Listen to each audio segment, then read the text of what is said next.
I want to continue where we left off in some way last time, and so talk a little bit more about cardiac motion and deformation. So this is again more or less what I said last time. Let's just repeat, because it's interesting to start looking at the different traces that we can obtain in order to try to interpret them. And so when you look at the myocardium, so there's different ways of deforming and moving. So at the one hand, we have the longitudinal deformation motion. So where actually the base of the heart is actually moving towards the apex. So the apex is stationary and the valve plane moves towards this apex. So we can look at the deformation in this direction, but we can obviously also look at the motion, the displacement and the motion. Then we have the radial component, which is the thickening. And then there's the third component, which is the circumferential, but that we look at with deformation, obviously.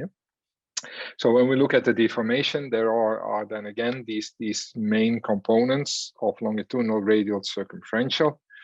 As I told you before, longitudinal and circumferential are mainly done by active contraction of myocytes that are oriented in these directions, while radial is actually mostly the conservation of volume effect in some ways.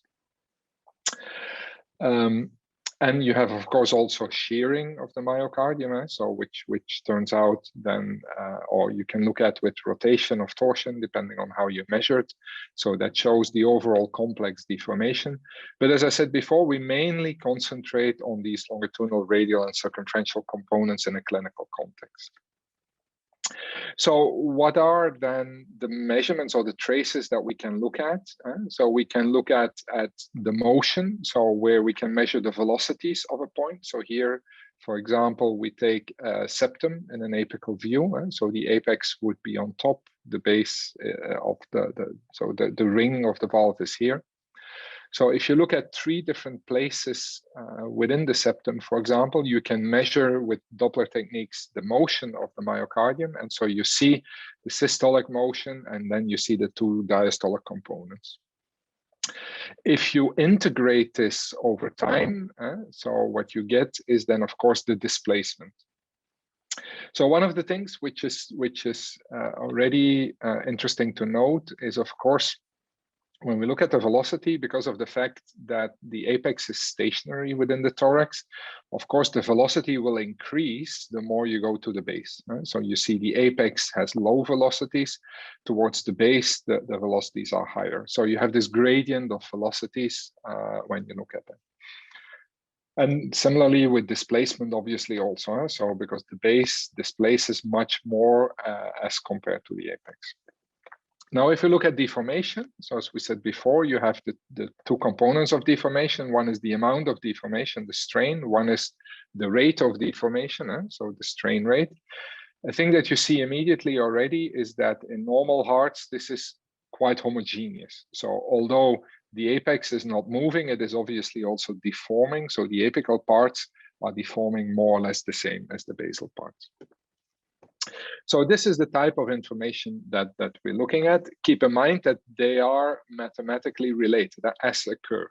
So the displacement is the temporal integral of the velocity. The strain rate is the spatial derivative of the velocity. And then again, the strain is the temporal integral of the strain rate. Now, the difference in some ways between them, so here you see again these things, is how we quantify these curves. One thing is, and that's some of the things that we're trying to do with the machine learning, is trying to use information from these whole traces. But in reality, in clinical reality at this moment, what you do is mostly you do measurements. And so, for example, on the displacement, what you would do is you would measure the maximal displacement, which would be the systolic displacement. And the maximal in a normal one, the maximal would be the end systolic one. They would come together. We will see later on that in diseases, this timing might actually change. Similarly, with velocities, what is typical to measure would be the peak systolic, so which is like the S value, systolic value. and then the early velocity and the late velocity. So we have the E and the A velocities that we then can measure. Now, one thing also, and similarly, when we look at the strain rate also, so you would measure the maximal systolic strain rate, which would be the S, then the maximal diastolic, early diastolic, late diastolic. And with strain, again, we would do the maximal. What we normally would do is we would measure it at aortic valve closure. So here you see that sometimes strain, or very often strain, can actually continue further. So deformation can take place further than aortic valve closure. But obviously, once the valve is closed, any deformation that is taking place will not contribute anymore to the ejection of blood. And that's why it is important to look at this timing. Now, when you see, for example, when we look at strain rate or strain, although, as we said before, they are related, one is the temporal integral of the other, by the fact that we measure it at a different time point, it of course represents different information. Because what we see is that the maximal strain rate is actually quite early on during the ejection period.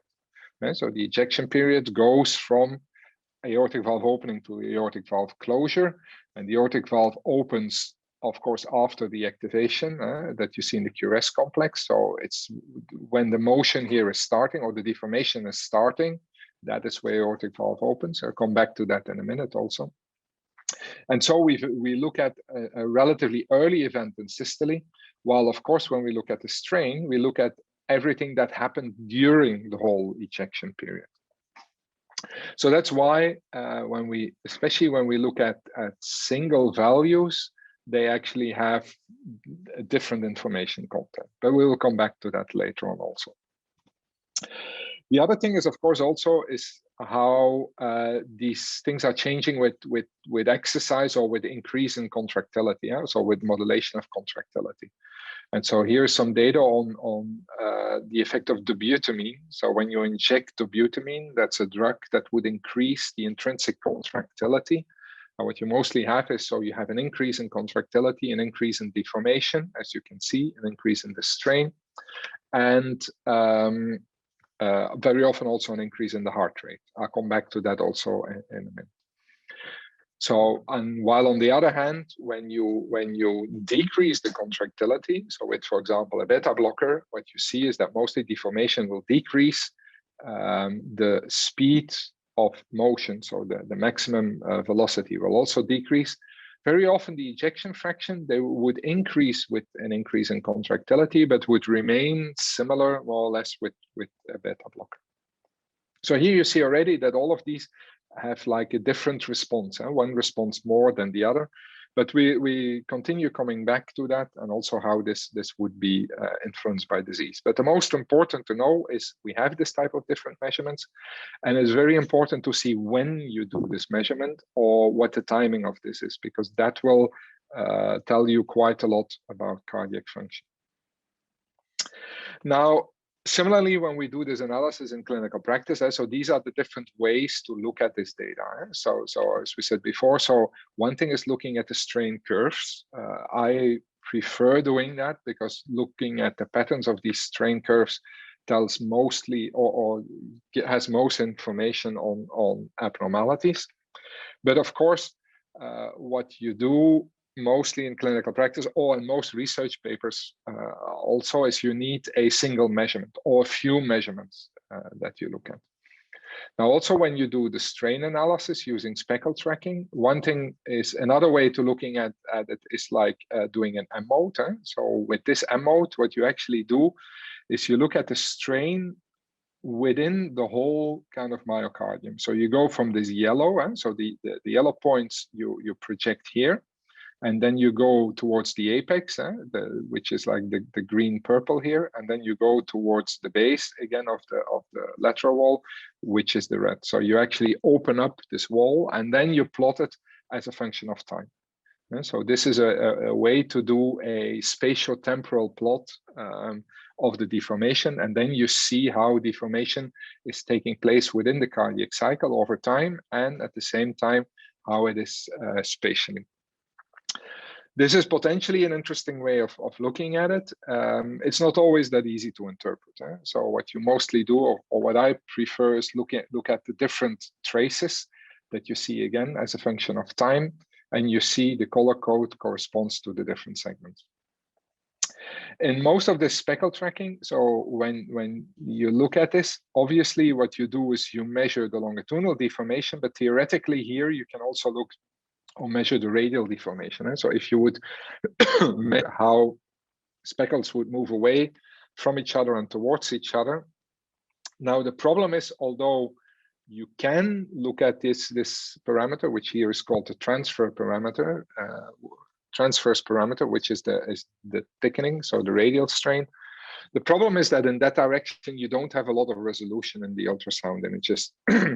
You don't have a lot of speckles to follow. So actually measuring radial strain with speckle tracking from this apical view is quite tricky. And that's why you don't see it so often being reported anymore. Now, luckily, as I mentioned before also, is luckily in most of the cardiac diseases, it's mainly this longitudinal component which is important, because that's the one that changes most. Because as I explained before, it's the endocardial wall with its longitudinal orientation predominantly of the myocytes, which is mostly affected first by most of the cardiac diseases. Now, another way to display this, and that is then to display 3D information, is using a bullseye plot, for example. And so what you see here is what this actually is you flatten the left ventricle. So that in the middle of the bullseye, that's actually the apical segment. And the more you go towards the outside, you come to the base. So these segments correspond to the basal segments of then the different walls with regards to the positioning of the right ventricle. So you have the septum, you have the lateral wall, anterior wall, inferior wall.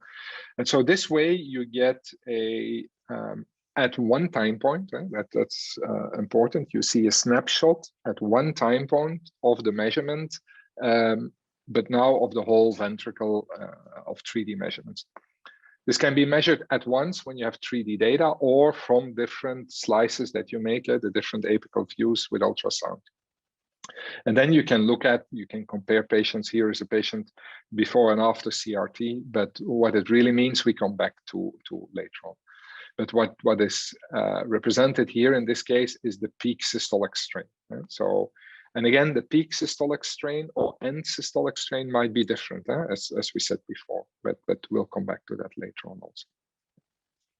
Now, what is crucial, because of the fact that you have this end systolic, peak systolic one, is that you really do timing within the cardiac cycle. All cardiac imaging, all measurements that we do, obviously we need to have some timing, and the first timing that you do is, of course, looking at the cardiac cycle. So you need an ECG.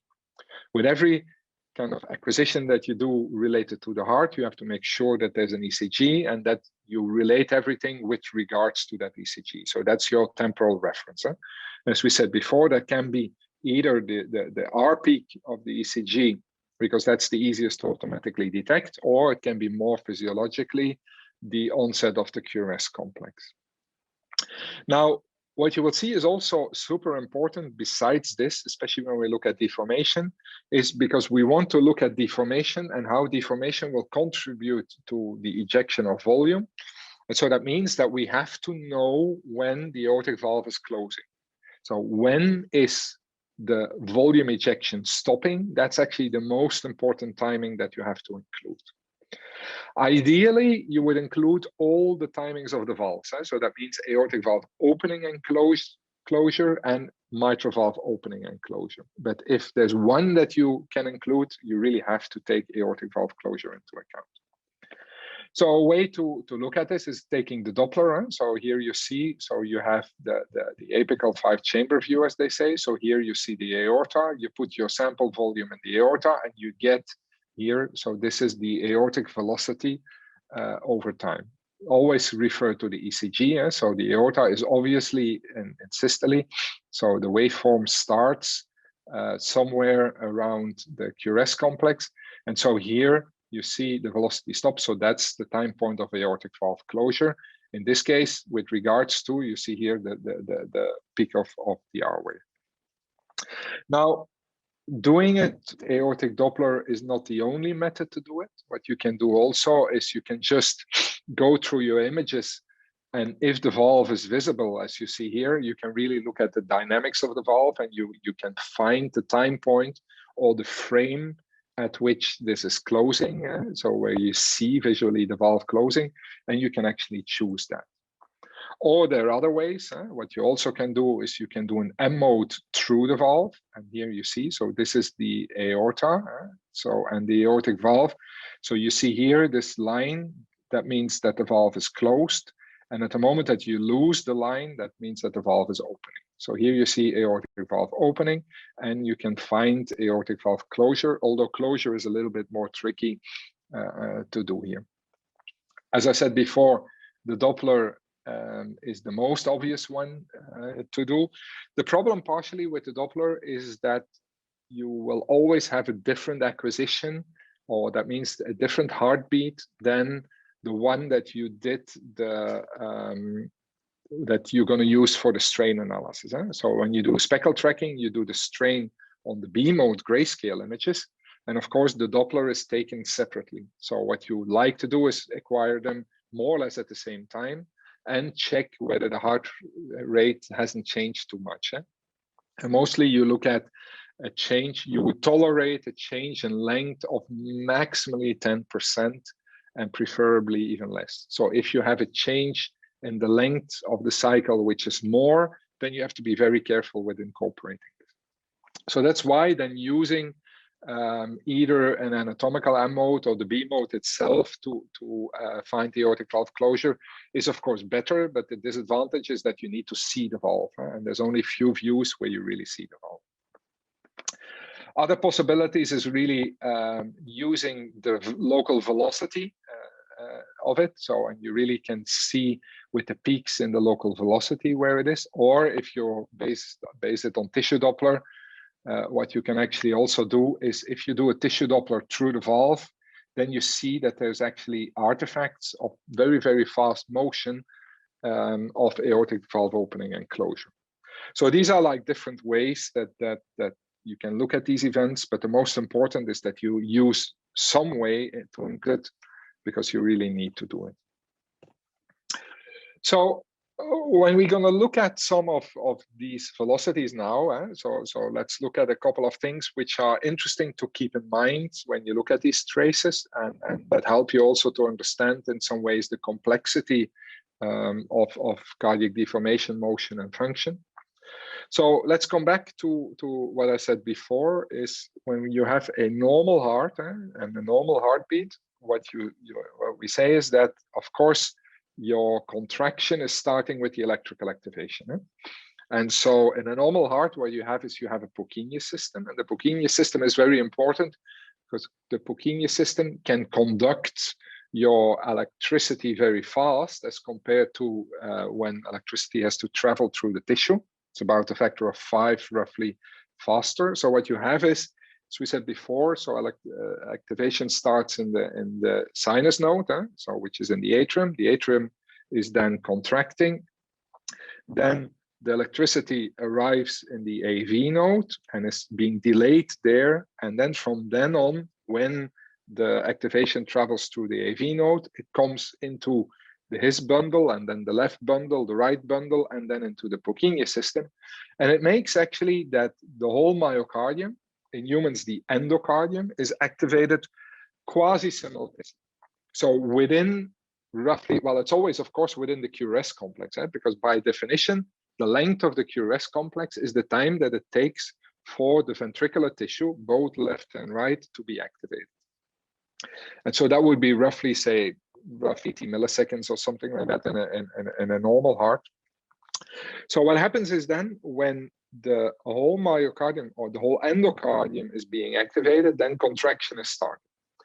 So for example, when you would look at say that we look at the septum, so you have, for example, 2 parts of the septum.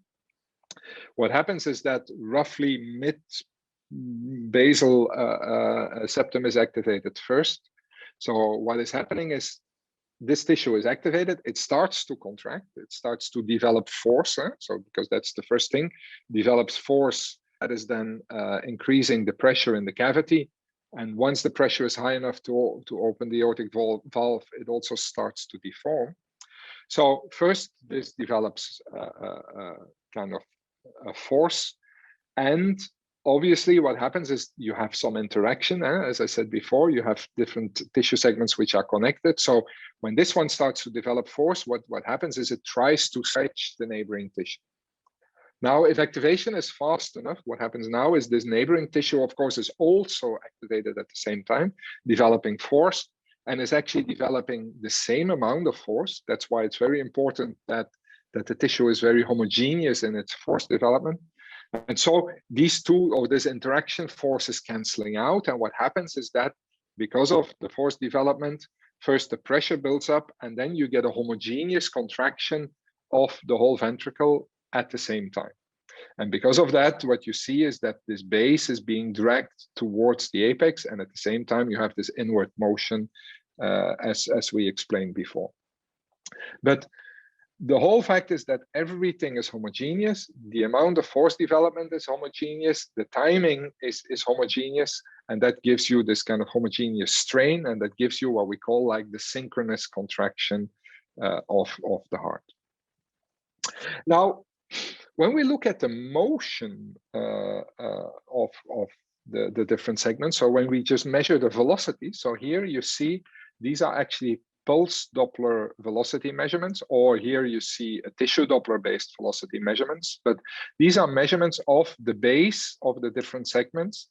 And what you can see now is that when we, for example, look at the septum or the inferior wall, what we see is we have this monophasic systolic, and then, as we explained before, the biphasic diastolic velocities. While if we look at the lateral wall, for example, what you now see is that actually the velocity during systole has two peaks. So you have a first peak, and then you have a little bit of a trough, and then you have a second peak. So you see that the shape of this velocity, so the temporal dynamics of this velocity is actually different depending on the wall that you're looking at. And what's even more interesting is when you look here at the lateral wall, what you see is that actually depending on the point in the breathing cycle, so whether you look at expiration or at inspiration, what you see is that actually here at expiration, you see your systolic is monophasic, and in inspiration, your systolic is actually biphasic. Now, how can this be? Why are these motions different? And why is it changing with respiration? Well, first of all, it changed with respiration. Within the heart, when we look at the left ventricle, in a normal heart, normally left ventricular deformation and left ventricular flows are not very much influenced by respiration. By the fact that the pressures are so high, what we'll see is that actually it's very, very homogeneous. On the other hand, when we look at the right ventricle, because of the fact that, first of all, right ventricular pressures are lower, but also because right ventricular flow or inflow, so as we call it, like the preload, so the blood that goes through the right ventricle, of course, first goes to the right atrium and then to the right ventricle. That flow through the vena cava, which is the one is leading the venous blood towards the right ventricle, that one is very, very influenced, that amount of flow is very influenced by the pressure within the thorax.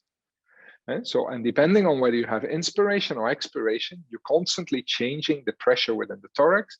And so that means that right ventricular flows and motion then are very influenced by respiration. So left has normally no respiratory variation, right has always respiratory variation. And so when you see an event in a normal heart which has respiratory variation, it's very often related to something which happens in the right side. And so you can ask yourself, okay, we're looking here at the lateral wall of the left ventricle, and we're saying that this is influenced by the right ventricle. How can that be? Well, the fact is actually that, again, nothing is independent within the heart. So when we look actually at the whole composition of the heart, and especially when we look around the apex, what I've shown before is that actually when you look at the fibers or the myocytes, what you see is that the outer layer, the epicardial layer, is of course continuous from right and left ventricle. There is no separation between the right and the left ventricular tissue. It's like they really continuously connect to each other. And so what actually happens is when the right ventricle is contracting, and because of the fact that the right ventricle is asymmetrically connected to the left ventricle, what happens is that you get a little bit of wiggling of the left ventricle.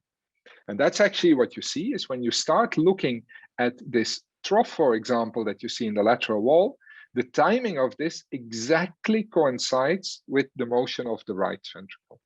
So what you can see here, and you partially see it a little bit, when you look here at the apex, you see a little bit of this wiggling. And so what happens is that, of course, this contraction of the right ventricle has influence on the motion of this part of the wall and actually has less influence of the motion of the septum. So, and that's why the septum is always monophasic, while the lateral wall, depending on the loading of the right ventricle, can be monophasic or biphasic. So again, this is relevant in some ways because at some point, and especially for arrhythmias or when we talk about left bundle branch block later on and cardiac resynchronization therapy, in the beginning, people have tried to use timing of peaks of velocities in order to look at synchrony or asynchrony in the ventricle. But of course, when you measure the timing of these velocities, and here in the lateral wall, depending on whether you're in a monophasic or in a biphasic state, you will see that the timing of these peaks and which is the peak that you take, and that timing is definitely changing during the cardiac cycle just because of normal physiology in some ways. So that's very important to keep in mind if you work with this kind of signals, for example. Now, other things which are also relevant when you want to understand the motion and the deformation, and especially when we try to look at the velocities of the heart, is that actually, additionally to the contraction, what you have is also you have continuous shape changes of the heart. And the biggest shape change is actually at the onset of the contraction in some ways, because what you see is like when we end diastole, and that's what you see here, actually the cross section of the left ventricle, when the pressures are the lowest, is actually more or less elliptical. And what you see then, of course, is if you increase the pressure within the ventricle, what happens first is obviously it blows up like a balloon. What happens is you immediately become spherical. And then what you start to do is then you reduce the circumference. So when you look at these static images here, and you see it also on this dynamic, what happens is you start from a elliptical cross section at end diastole when everything is relaxed. Immediately during the isovolumic contraction period, so that's when the pressure is being built up, what you see is you become spherical. And then the sphere circumference is, of course, changing. So you get thickening of the wall and you get the cavity becoming smaller, but it always remains spherical as long as the pressure is high. And what you then see is during the isovolumic relaxation period, then again, you go towards a more elliptical oval shape. So that means that if you do shape analysis, for example, you have to see where or at what point you're doing the shape analysis. So the shape will be very different. And this is really, really fast, this change. So this is a matter of milliseconds in some ways when this happens.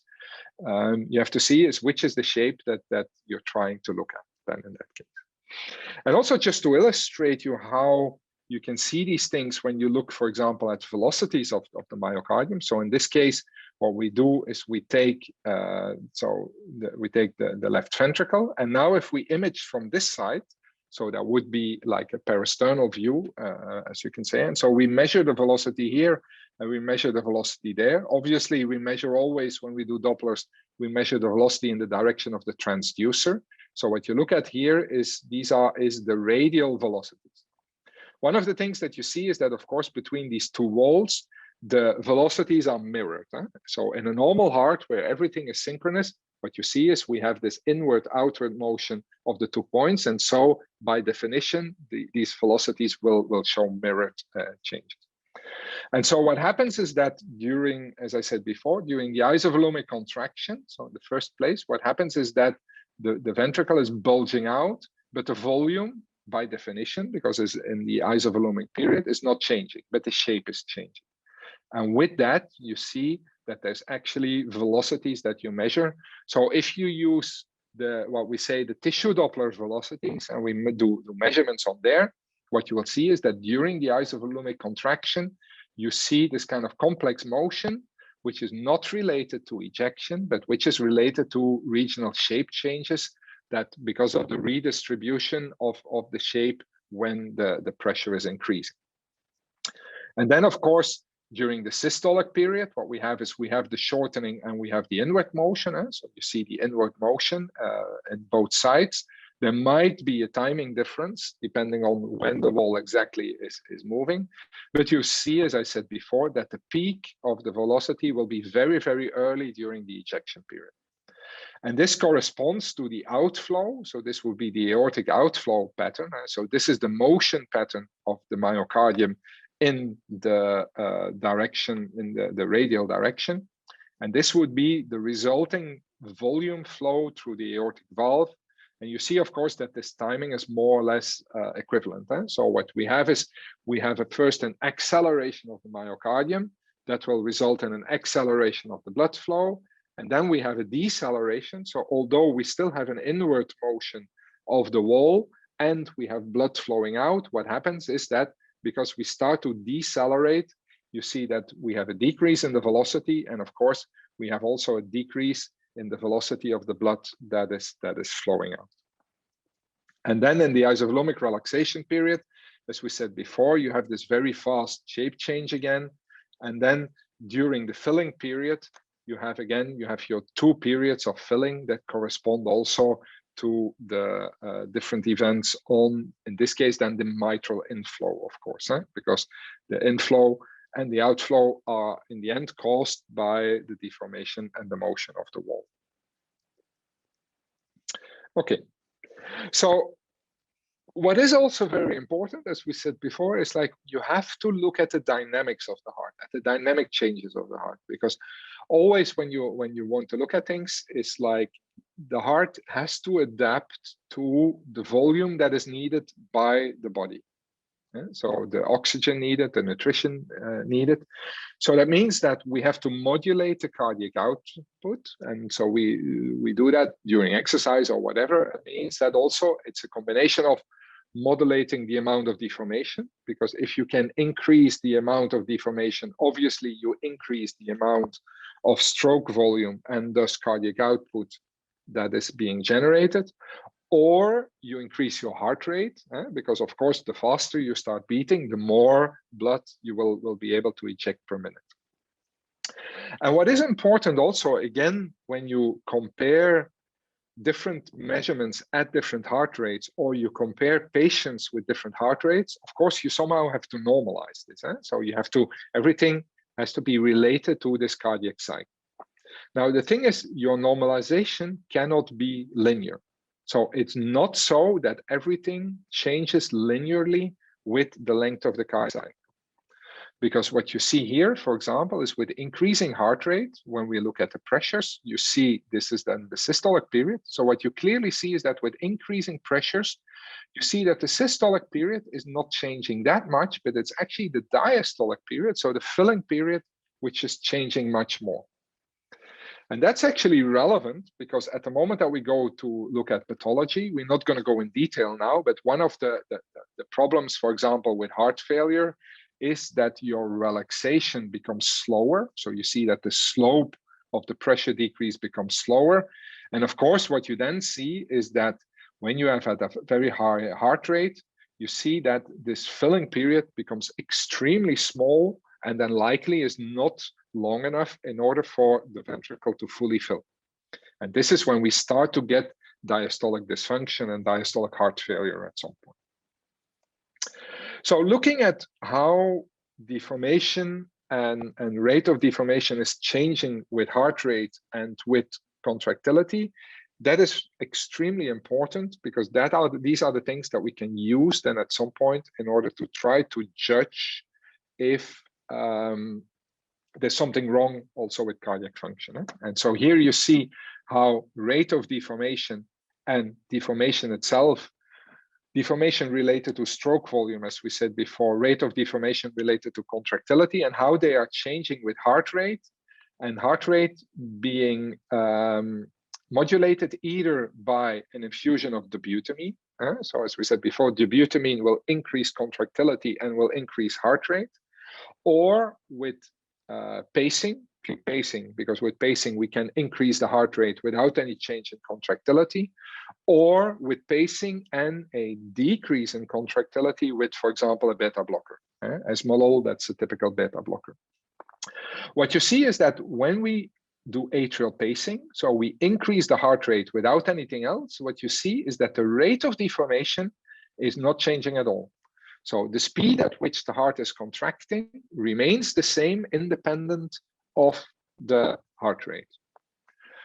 Now, that is very different from what we see with the deformation. So what you see here with deformation is while you increase the heart rate at low heart rates, we see that strain is not changing. So you have increased heart rate. That means that the amount of deformation, or the amount that the heart is deforming, is initially not changing at all, because also the rate of deformation is not changing. But what you see is that at higher heart rates, actually your deformation is decreasing. And the reason for this is related to what I just said. It's like with increasing heart rate, your diastolic period, so your filling period, disproportionately shortens more than your ejection period. And at a heart rate of roughly 140 beats per minute in a normal adult, what's happening is that the amount of time that you have for filling of the ventricle becomes too short, so that you don't have enough time for full filling of the ventricle. And of course, you can only eject the next beat what you have filled in the previous beat. So that means that if filling is decreased, then obviously the next ejection will also be decreased. And so that's the reason why strain is decreasing at higher heart rate. It has nothing to do with intrinsic function of the myocardium, nothing to do with force development or contractility. It just has to do with how big the heart could become first during filling, and then how much deformation can still take place in order to get that blood out. So strain directly is not at heart rates, at high heart rates. A change in strain is not a change in function. That is really important, because when you look at some papers, for example, they are saying this, but you always have to keep in mind, or always check whether the stroke volume has changed, yes or no. So similarly, when we now give dobutamine, so with dobutamine, we do increase the contractile force development. So we increase the contractility. And what you see is linearly with the dose of dobutamine, you see that the rate of deformation is changing with the heart rate. So here we really get faster contraction because actually we have more force development. And what we see now is that now initially the strain is increasing also. So the strain rate keeps on linearly increasing independent of the heart rate, while the strain again increases first in the beginning. As long as you have enough time for enough blood to come in order to be ejected the next heartbeat, the strain, the deformation can increase. But at the moment that you don't fill again, then of course your deformation decreases again. So that is this kind of what we call this biphasic response. When we use a beta blocker, what you see is that, of course, with a beta blocker, you will see that the deformation goes down because of, or the rate of deformation goes down because we really decrease the contractile function. Okay, so similarly, and here it's now, well, first of all, here what you see is for some different groups, the change of the duration of the ejection over the cardiac cycle. And so what you see is that at rest, roughly your systolic duration is roughly 1/3 of the cycle, so about 330 milliseconds when you have a cycle of 1 second. And that is not different depending on the disease or depending on symptoms. But what you see is that during exercise, so when you do exercise, so this is actually based on doing bicycle exercise up to actually very low dose of bicycle exercise. So up to a heart rate of about 100, in this case, in a exercise study. And what you see is that then in normals, and actually in almost all patients, what you see is that the duration of systole decreases. But what you see is that it actually can decrease less or more depending on you have the disease. We come back to that in another session. And here, this is actually a model-based assessment of really the force development during the cardiac cycle. And what you see here is that you get an increase in force development, and with that, you get a decrease in your systolic duration, but you get a disproportional more decrease in your filling duration. And similarly with pacing, you have no change in your systolic duration. You only have a change in your diastolic duration. So this is another reason why, as I said before, that the timing of aortic valve closure is crucial for any measurement that you do, because that tells you everything before aortic valve closure that actually can contribute to ejection. Everything afterwards cannot contribute to ejection anymore. But also, if you need to normalize cardiac cycles in order to compare different patients, it is this aortic valve closure which tells you the difference between, of course, the ejection period and then the filling period. And so you have to use that to normalize, to do at least a piecewise normalization of systole versus diastole, because as I said before, diastole is changing much more, is reducing much more with a change in heart rate or say change in contractility as compared to systole. Okay, I think that's enough for today. Any questions? Yes, Bert, I have a question. In your not in this slide, in the previous one that you were saying, showing the dobutamine and all these graphs, the strain. So the previous one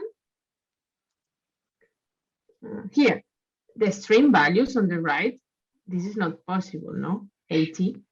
So yes, this is actually radial strain, because this is an older study that is done in the beginning of deformation imaging, and this was based on tissue Doppler strain.